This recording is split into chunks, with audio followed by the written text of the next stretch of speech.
Verdades e mentiras sobre a geração de negócios em grandes eventos esportivos, como, por exemplo, uma Copa do Mundo. Para falar sobre esse assunto, o portal HSM Online convidou o professor Claudinei Santos, que é coordenador do Núcleo de Estudos de Negócios do Esporte da ESPM. Professor, muito obrigada pela sua participação aqui no portal HSM Online. Muito obrigado, um privilégio estar com vocês aqui.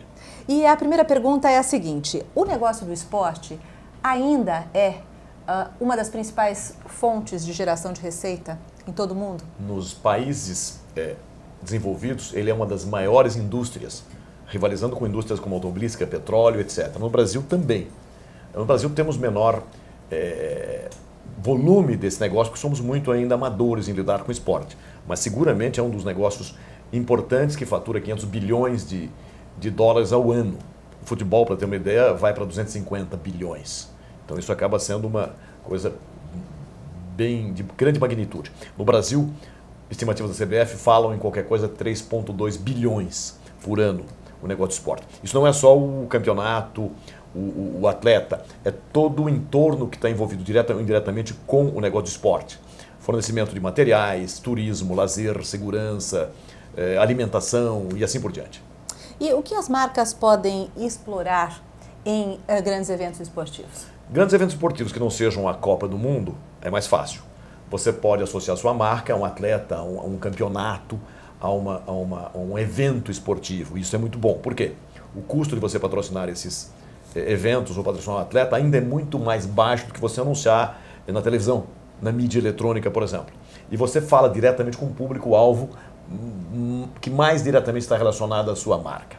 O risco disso, evidentemente, é quem você patrocina, por quanto tempo e qual é a ação que o clube ou o jogador fazem a partir de ter a sua marca associada a eles. Usar um garoto propaganda como um atleta pode ser uma faca de dois gumes.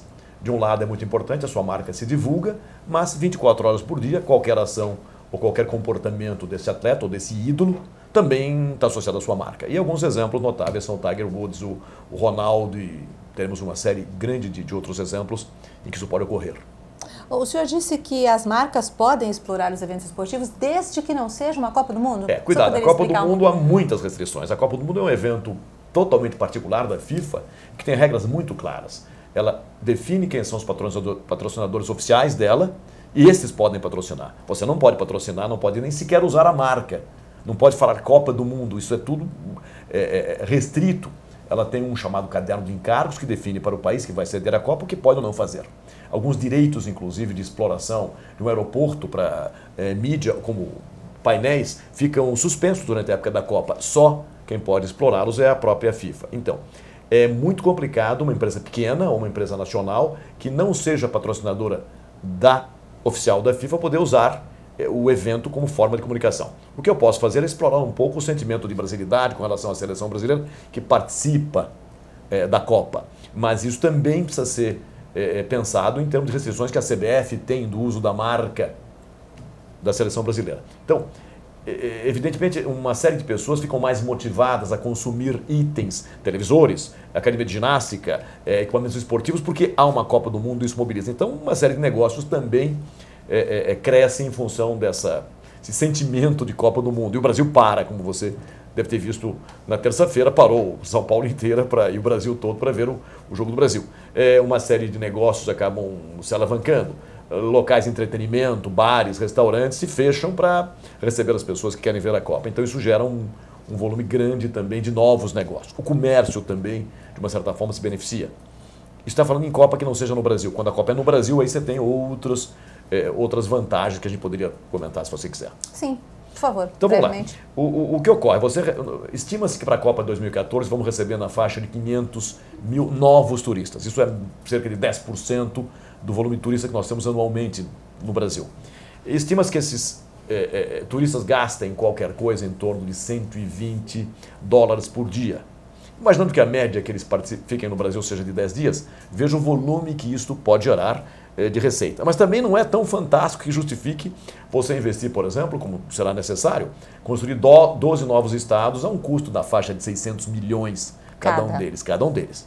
Então, se você fizer as contas, a receita gerada por esses novos turistas, os 500 mil, vezes $120 vai dar qualquer coisa como 60 milhões de dólares, equivalentes a 100 milhões de reais também. Então não é que vai mudar a economia do país. É muito bom, é muito importante, é fundamental. Disse que na Copa da Alemanha foram gerados 25 mil novos empregos no Brasil também. Isso deve ocorrer de uma certa forma. Mas permanentes? Esses 25 aí é que está o problema. A grande questão, essa é a minha grande questão talvez, é o day after e o legado que a Copa gera. Eu não posso fazer ações para um único evento que dura um mês e meio. Se eu vou patrocinar um time, eu vou usar de alguma forma a Copa do Mundo como forma de comunicação, preciso pensar que tem o dia depois da Copa. Eu não posso gerar empregos e depois empregar as pessoas. Eu não posso associar a minha marca ao sucesso ou não do Brasil na Copa do Mundo. Um exemplo emblemático foi o do Santander na última Copa. Tinha uma campanha toda montada, na hora que o Brasil deixou de ser sucesso, o que você faz? Com a imagem de marca, com os jogadores que você patrocina. Você já gastou o dinheiro. Então, hoje as campanhas, você vai notar que as atuais são muito mais inteligentes, estão associadas à participação do atleta, à briga que ele tem para estar em campo, para ganhar, e não necessariamente o Brasil ser o campeão, o vice ou não. Senão, se isso não ocorre, você tem um problema sério. Eu, só citando um exemplo, a campanha da Brahma, que você vê, ela está muito mais ligada a essa raça, essa briga do brasileiro, do que ganhar ou não. A vitória em si é relevante, claro, mas eu preciso me precaver se o Brasil não ganha. Jogo fora a campanha, a comunicação fica inócua, não faz sentido. O problema todo da Copa é que, para um país, o investimento é muito grande. Multiplique 12 estádios por 600 milhões de reais e você vê o tamanho da encrenca. Se você pensar que você tem que agregar isso mais à infraestrutura, fala-se em gastar 16 bilhões de reais para que o Brasil realize a Copa. E veja que a gente falou que os turistas vão trazer mais ou menos 100 milhões de reais. Então, uma diferença muito grande. Mas, além dos turistas, existem outras formas de receitas, outros negócios relacionados ao próprio turismo interno, à própria hotelaria, aos serviços associados à Copa. Mas, mesmo assim, a conta é muito complicada. Se você pensar em termos de rentabilidade... Então, a Copa de 2014 não vai dar lucro? Nem para o Brasil, vai dar um lucro enorme para a FIFA, isso sem dúvida. Ela teve 500 milhões na Alemanha e terá 1 bilhão agora, provavelmente na Copa da África. Estimativas também, grosso modo. Mas o que acontece? Se você considerar um investimento necessário para os estádios, não. Um estádio tem um payback mais ou menos de 30 anos. Sim. Entendeu? Imagine, um estádio como o Morumbi, números também aproximados, geram 1 milhão de lucro líquido por mês. Faça a conta de quanto tempo será necessário para pagar um estádio de 600 milhões. Se você pensar que um clube grande de futebol fatura na faixa de 150 milhões de reais anuais, e que imagine que disso 10, 15 milhões sejam lucro, quanto tempo demoraria para, com esse lucro, eu pagar o investimento de 600 milhões? Com certeza. São cálculos difíceis.